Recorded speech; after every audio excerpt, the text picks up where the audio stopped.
Log on, tune in, find out. Another good idea from Cambridge. I'm UCL, and he's going to talk about modulated plane wave methods. Thanks a lot, and thank you for inviting me here. So, well, I'm not pretending that this talk is going to contain very much of the inverse problems part, but it's really a forward problem talk in the area of how we can solve Helmholtz equation in heterogeneous media efficiently. And this is certainly a very important part if you want to do frequency domain seismic inversion. And this is really the application that we want to attack with what I'm talking about today. So this is joint work with the first parts of the talk are joint work with Alex Barnett at Dartmouth, and the later parts are joint work with my postdoctoral Phillips at UCL. It's supported by an EPSSC Career Acceleration Fellowship. Okay, so what's the problem that we are going to look at? Well, as I said, we want to solve Helmholtz problems, but we want to solve Helmholtz problems in heterogeneous media. So we have delta U plus omega, and here in our speed of sound term C of x, which is allowed to vary in our domain. So delta U plus omega, C of x squared U equals 0. And in the first part of the talk for an introduction, I'm going to actually talk about constant wave number problems. So there I'm just abbreviating K equals omega divided by C. And well, I mean, certainly there are lots of methods around. I mean, you can use all kinds of standard finite element methods, HP methods. But what I really want to discuss today is so-called Trefts methods. That we are using special oscillatory ansatz functions to which are more adapted to our solution than standard finite element methods. So if you use standard polynomials, then we all know we have to scale the polynomial degree with the wave number here. But by using specially adapted basis functions, we actually hope to reduce the scaling and therefore the overall number of basis functions that we have to use. So, and I'm going to start actually with Trefts methods for homogeneous media problem. So here you see an example. So this is going to serve as an introduction of the main ideas. And then the big problem of Trefts methods, these oscillatory methods, is because they use special solutions with the Green's functions. If you have a heterogeneous media problems, we don't know what the Green's function is. So we have to do some modifications. And this is going to lead us to polynomially modulated plane wave methods. So and I'm going to motivate this.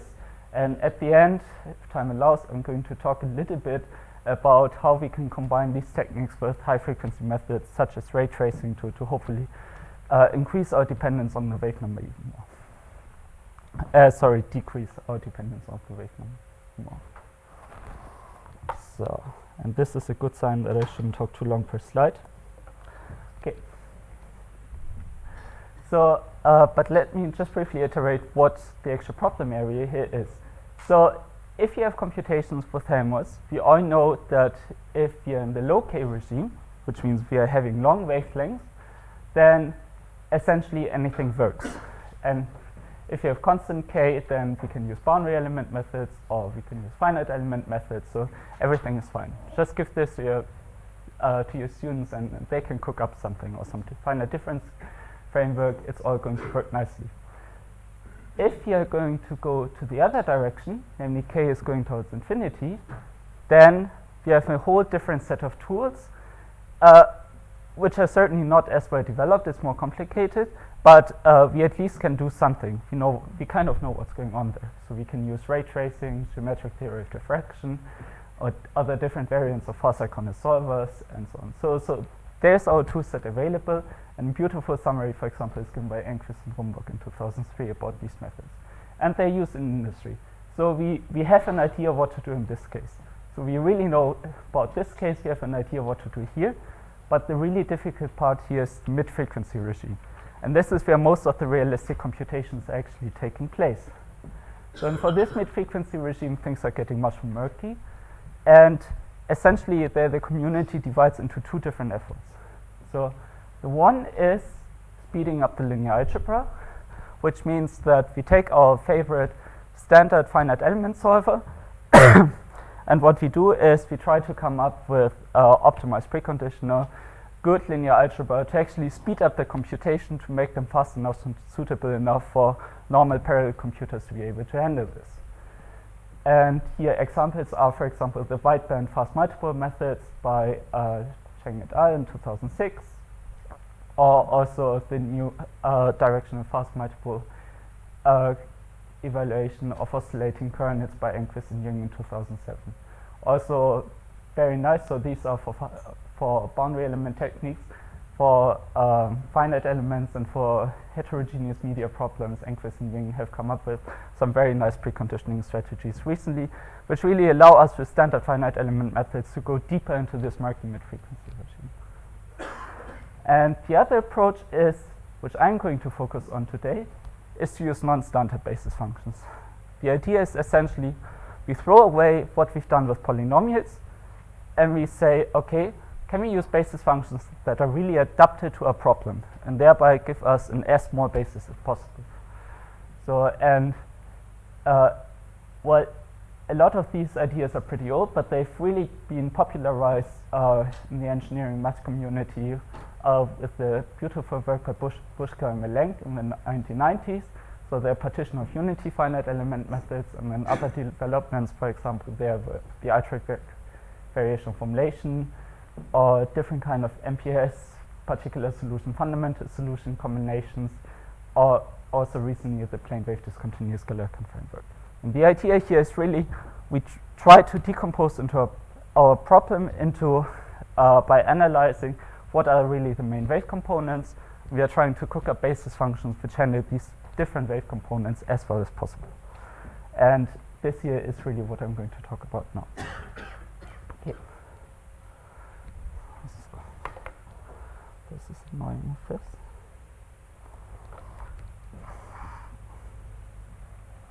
All right. So the general framework for these stress methods is the following. So this is now treating the constant coefficient case. We are still in the constant coefficient regime, which is a slightly easier regime. So we have an elliptic PDE, LU equals 0, with L, in our case here, it's the Helmholtz operator. We decompose our domain, omega, into sub-decomposition, sub-elements omega I, and then we define local approximation spaces Vi, which are the sum from j equals 1 to n, alpha j a phi j. And now the really important bit is coming. These phi j here, they are actually solutions to a PDE problem, to a constant coefficient PDE problem. And for a Helmholtz problem, this can be done. There we actually know a couple of solutions. Also for Laplace problems and for some other frequently known types of PDEs, we can do this. So mostly whenever we have constant coefficient PDEs, elliptic constant coefficient PDEs, they're schemed to actually design such Treff basis functions.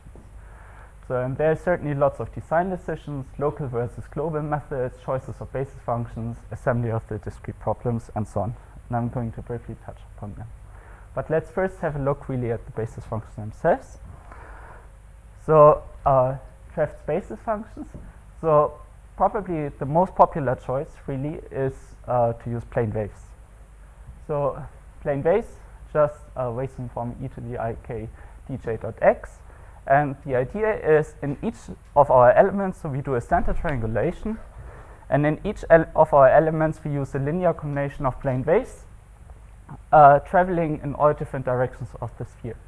So we are doing an approximate discretization of the sphere in 2D, meaning we are just taking equally spaced directions along the circle, and then in each element we approximate our solution with these directions. And this works really well and really nicely. And nice properties about the plane waves, for example, we can easily integrate them analytically, can just plug them into our standard finite element frameworks. So things are working rather nicely in this case. Another alternative is to use Fourier-Bessel functions, functions of this form here, where we have Bessel functions of k times r times e to the I j theta, and j varies from minus n to n index. And these Fourier-Bessel functions they also use.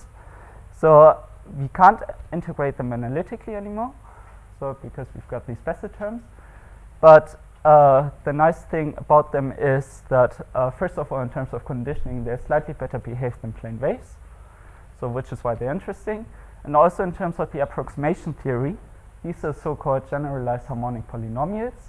So, and a lot of the approximation results, which we know for standard polynomial approximation, they just carry over to Fourier-Besse functions. So I'm not going too much into detail of this here, but just believe me, so whatever we can do with standard polynomials to approximate analytic functions, all these results, they almost one-to-one carry over to these Fourier-Besse generalized harmonic Fourier polynomials, these Fourier-Besse functions. So in that sense, from the analysis point of view, they're really nice. Okay, and other types of solutions which is frequently used, at least in the engineering community, unfortunately is quite frequently discarded by mathematicians, but these are fundamental solutions. So meaning we just take the Green's function of our Helmholtz operator here in 2D, just done this here in 2D, and but we choose the singularities, so the singular points here, yj, if we have our singularities, we choose them to lie outside our domain. And then we take a linear combination of these Green's functions with singularities distributed outside our domain. The problem with this approach, why it has been not so popular in the mathematics community in the past, is that actually the choice of these discretization points is a little bit murky, in the sense that we have to be careful about the analytic continuation of the solution, and in order to get numerical stability, we have to really consider, okay, how can we analytically continue a solution into the complex plane? And if that's not possible, then there are no real good schemes yet available to do this in a rigorous manner. So in the engineering community, there are lots of schemes available how to do this, but very little rigorous analysis. Here in this paper in 2008, we've actually done some analysis about this for analytic problems. So just to summarize the trace basis functions, we can choose plane waves, which are the most frequent choice because of nice integration properties. But another very nice property, which we are coming back to later on, we can choose them according to ray tracing directions. So we have a chance of actually running our ray tracer, getting some directions, and trying to combine this with plane waves, because they have preferred directions, which is a very good thing. Besse functions, similar approximation properties as polynomials, slightly better numerical stability than plane waves, are fundamental solutions. They're actually also very good for approximating far-field behavior, because certainly these exactly satisfy some of the radiation conditions, and also circular wavefronts. So we are going to see an example later on where actually circular wavefronts do appear, and they give us hope to make things better there. So, but you have to be a little bit careful about differences in numerical stability. But I'm not going to touch upon this in detail now. Okay. So let me just give you an example. So this is just scattering from a snowflake. So this is really the last thing you're going to see of constant K examples. So sorry, not quite the last thing, but we're coming to non-constant K soon. So, but this is really to motivate the power of these methods, and why it's actually pretty useful to look at them, and why we are quite interested to try and to extend them to the non-constant K case. So this is configuration of scattering from a snowflake domain. I'm not going too much into detailed singularities and so on right now, but one can show very easily that the solution, if you're doing sounds of scattering, which means you're looking for a total field of an incoming wave that's scattered off here, and with zero boundary conditions here, is going to have singularities at each of these corners. So, and if you want to find solutions efficiently using a standard boundary element method, anything similar, then certainly we can do this, but the singularities makes it necessary to do some fine HP refinement and to be a little bit careful with the codes. Using these special basis functions that I've shown previously, we can just very easily work around this. Here, in this case, by using fractional Besse functions, which already satisfy the exact similar behavior. So we're using Besse functions, which I've shown previously, not with integer order, but with the right fractional orders. And then we do a very rough domain decomposition. It's really a very, very short MATLAB code, very simple code. And we get exceedingly accurate solutions. So this is the time with a single core MATLAB code, and this was my old laptop. So this is wave number K, 50, 100, 200, 500. So, and this is all assembly using a least squares approach. So meaning we minimize the least squares errors of the basis function between the elements. and we brought the solution down to a least squares residual of around 10 to the minus 8. So we check the accuracy, we get accuracy of around 5 to 6 digits then. So, and this was 50, 100, 200, 500. Takes 8 seconds for a K50 computation, 15 seconds, 44 seconds. And only then things start scaling up and we really go into mid-frequency regime. But this here for a very simple single core MATLAB code. So if you do these methods right, we can get exceedingly good convergence and accuracy properties. So, and we can actually, for this case, we can prove exponential convergence. So it's in a recent CIS paper.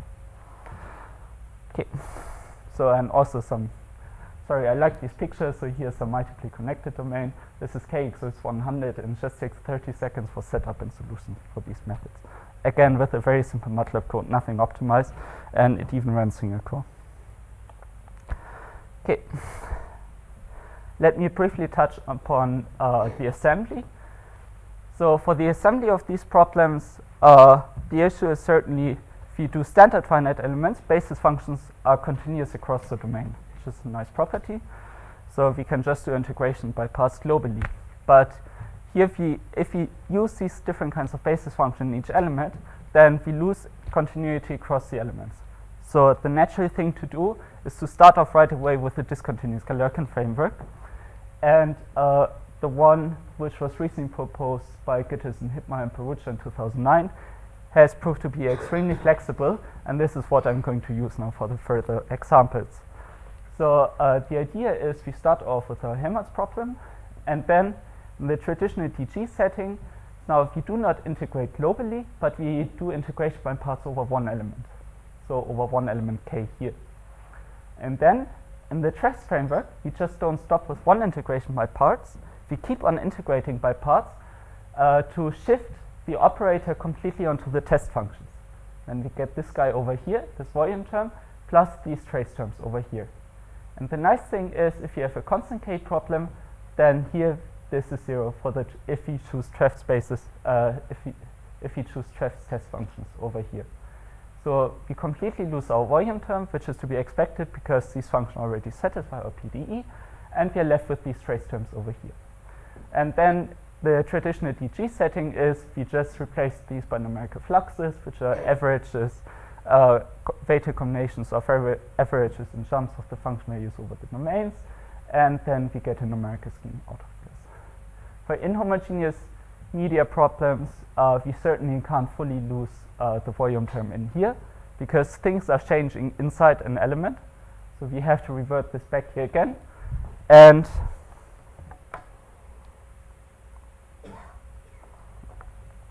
so what we then end up with here is having here this volume term, which is the center term, nabla u, nabla v, minus omega squared, and then here the mass term, and then we get our trace terms over here. So we get, for example, this term here is then a block diagonal mass matrix, and that's a block diagonal stiffness matrix, and then connections between the blocks is done here by these traces over here. Okay.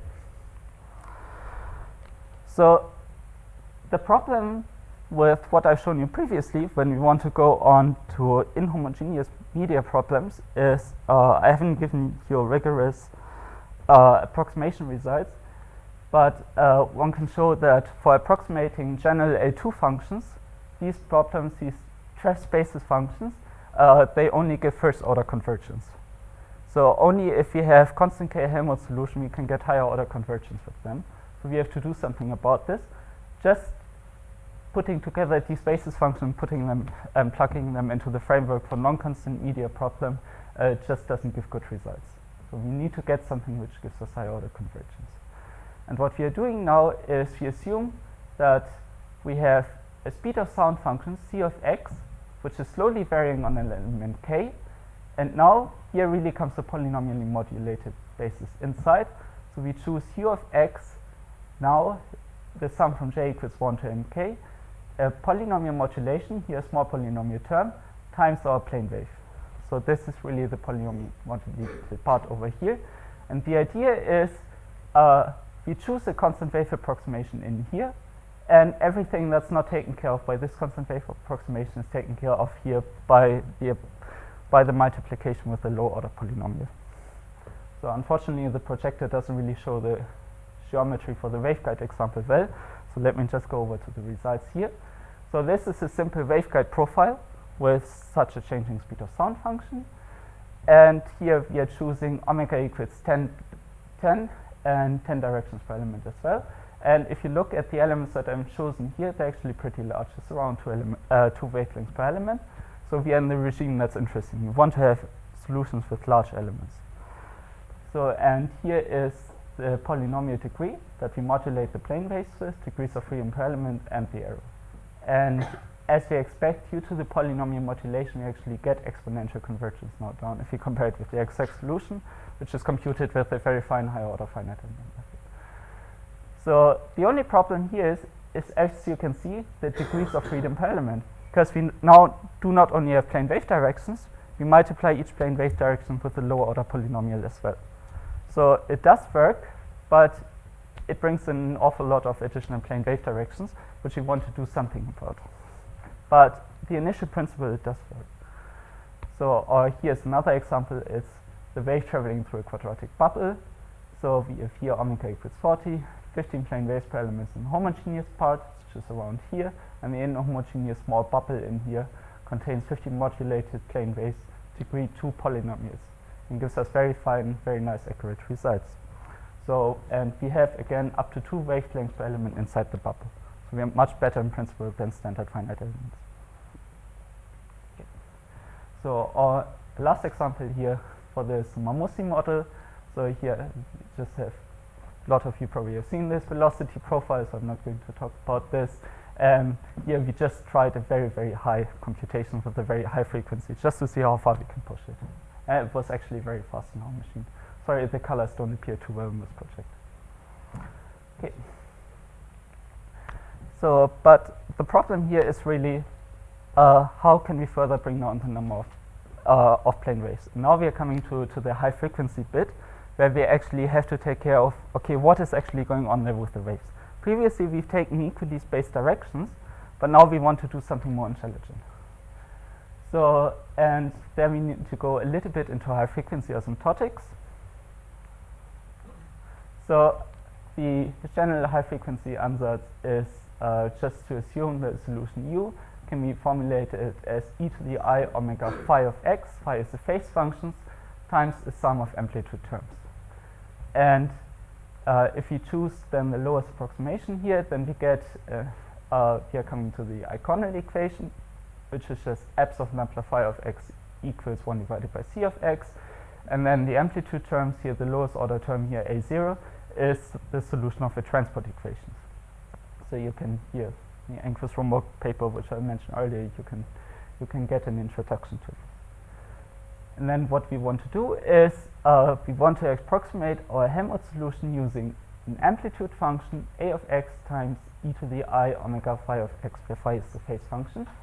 So, and this has been done in the past in the framework that we people have said, okay, we plug this solution here into our exact Helmholtz equation, and then if we know phi, we get here a PDE then for an amplitude function with a known phi over here. And then we can use standard polynomials approximations for A. The problem here is the bit with knowing the phi, because we end up again with an oscillatory problem for A, which we want to avoid. So usually if we choose here the exact phi, then A is very low oscillatory as we go to high K. But if you choose the wrong phi in here, then we again get higher then the oscillations, they all wander into the amplitude. And so we have to be careful not to make a bad phase approximation or to run into the case when U has multiple phase components. Then certainly we would have to use multiple terms here, which is difficult in itself. So this was proposed, for example, by Ghilardi and Keller in 2001. Or recently there's a nice example where this was used as a precondition. But still we have to be careful about how we choose the phase. So in this paper here was done completely analytically, which isn't very possible for really complicated problems. And then how we set up the problem later on. Okay. So, but in principle it works nicely. So, but question is, how can we detect the phase? And this is a bit where I'm actually referring back to the constant K again. So I should first show you a constant k example where it's pretty easy to work out what the phases should be like, and then we are going over to non-constant k problems. So if you already know the solution, we can use, for example, numerical microlocal analysis to actually extract phase directions from our solution. The problem is we don't know the solution yet, otherwise we wouldn't have had to do this in the first way. So we have to do something previously as a pre-processing step. And the easiest thing here is, for example, ray tracing, or we can use other fast Iconic solvers as well. And for this problem, this is just scattering from a square. Here, ray tracing takes the form, we have a wave coming in from here, and we've got one direction over here, one reflection over here. So we have elements with one waves, we have elements here with 0 waves, and we've got here these reflections over here, elements with 2 waves. So each element has at most 2 dominant wave directions. Okay. So now I'm going to jump this. So what happens now if we plug in these modulated plane waves into these using these dominant wave directions? Well, if you assume that we have an element here with diameter k equals h, and for now I just write down the case of one dominant case wave direction. With 2 it's absolutely identical to do. So we assume we have here this dominant wave direction.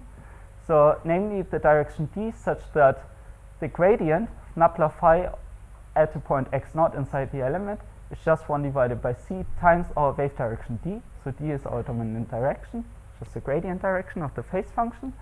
Then if we approximate with the modulated plane wave over here, we see very easily that what happens is it essentially cancels out our main wave components, our main oscillatory components, and we are left with oscillation on a much lower, on a much lower scale. So if we allow a small error in our wave direction, so it's not quite the right one, then we get oscillations on the scale of omega times and then h squared divided by half. So here quadratically small in the size of the element, but also here an error, so which is just a linear error essentially with the sign, small error if you don't choose the right direction.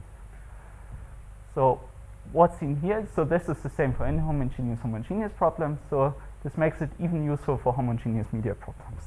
So where we could have used a trace basis from the start without polynomially modulating, but just using dominant wave directions can significantly reduce our needed directions, our needed number of basis functions.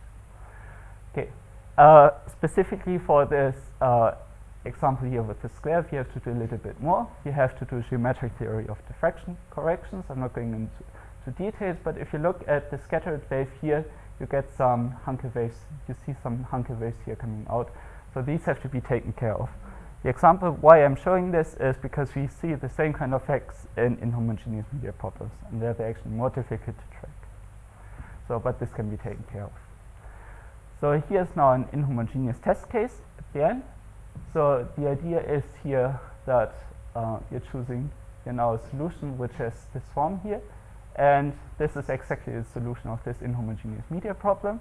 This is the solution, and the constants in here are chosen in such a way that the wave number grows from k equals 20 down here, so locally it's around 20, to locally around 80 up here in the corner. And we want to see what's going on there. Okay, so this is just performance with standard plane waves, so no polynomial modulation at all, and we expect at most second order convergence in the A2 error, which means first order convergence in the H1 error. So, and actually we can see this very well here. So this is, no matter how many plane waves we would actually put in, we would never see a better convergence here. So we have to do something with the polynomial modulation. Okay, so and this is now using the method polynomially plane wave under the assumption that we know the exact gradients directions in each element. So in the center of each element. So under the assumption we have a very good ray tracer or very good Iconic solver which gives us exact gradients. And 10 to the minus 1 is kind of the sweet spot because this is approximately 1 wavelength per element. So if you go to up here, so p equals 4, this is quite a lot, then so this is now a degree 4 polynomial in each element. We have with 1 wavelengths per element, we've got a 10 to the minus 5 error, but the more realistic case, which is more interesting, is degree 2 polynomials. And here with with 1 degree 2 polynomial in each element, we get an error of 10 to the minus 2, which is perfectly feasible. Okay, so this shows it really works nicely if we choose good gradient direction. We can even perturb them a little bit. This shows the same picture with some errors. For the degree 2 polynomials and even small perturbations, they still give us a decent error. So this approach is relatively stable, as we've also seen in short analysis. So what's now, and this is really the builder sign here at the last part. So what we are working on right now is combining this with the ray tracer for inhomogeneous media problems to get to more realistic problems. Also, hopefully at the end doing something like this reduction for the Mammootty model. So I'm not showing, and here's just one example of what problems we are facing there. So this is slowness function, which is just an exponential bubble. And here, if we run a ray tracer, sorry, again, it's a projector here, which is not perfect for this ray tracer. So just run a wavefront tracking method, we get these circular wavefronts over here, and this would be a solution here.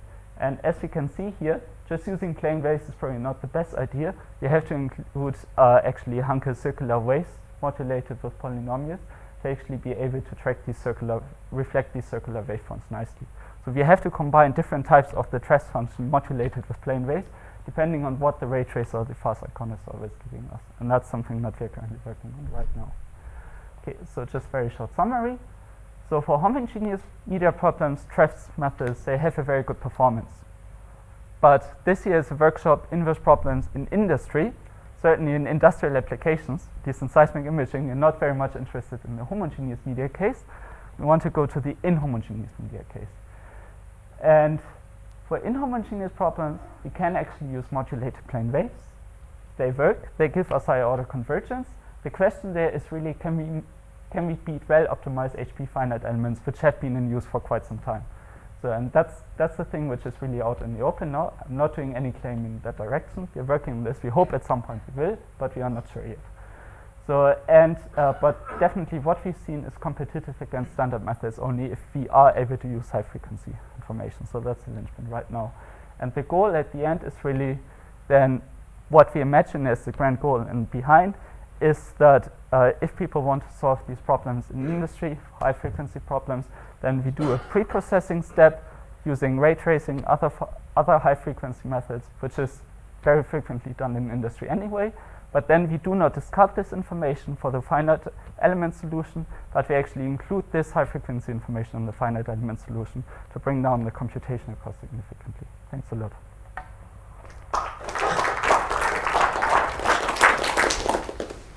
And maybe we have time for a question on the next speaker, Seta. Hi, Timo. I have a quick question on plane waves for inhomogeneous media. You mentioned that there's pretty lousy convergence in that case. Is that an approximation theory phenomenon, or is it just because you throw away the volume term in the Treff's discretization? No, it's also for, you have to include the volume term, even if you use constants, even if you just use standard plane waves, because it's an inhomogeneous problem, you have to include the volume term. Otherwise, you would just do a wrong discretization. This is a feature of the approximation property. Generally, for approximating general A2 functions, you can't expect anything better than just first order convergence. So it's only the property of being Helmholtz solution that drives up the convergence property. There we go. Yeah. Another quick question, maybe. Well, we're setting up for the next one. Yeah, you want to calculate correctly your phase by your ray tracer, but for instance, in the Marmosi or in some, we know that the ray tracer has problem to compute correctly the phase. So how do you solve this problem in complex media? We know we can't compute correctly the phase. So what we're trying to achieve is at least get as good enough phase information such that we speed up the finite element computations. So we know we won't have exact phase information. It's difficult for these problems, but we want to have at least as good enough phase information as being usable to speed up the finite element case. If we had exact phases, certainly everything would be nice and easy, but that's unfortunately not the reality. I agree. Any other questions? Not, let's thank the speaker again.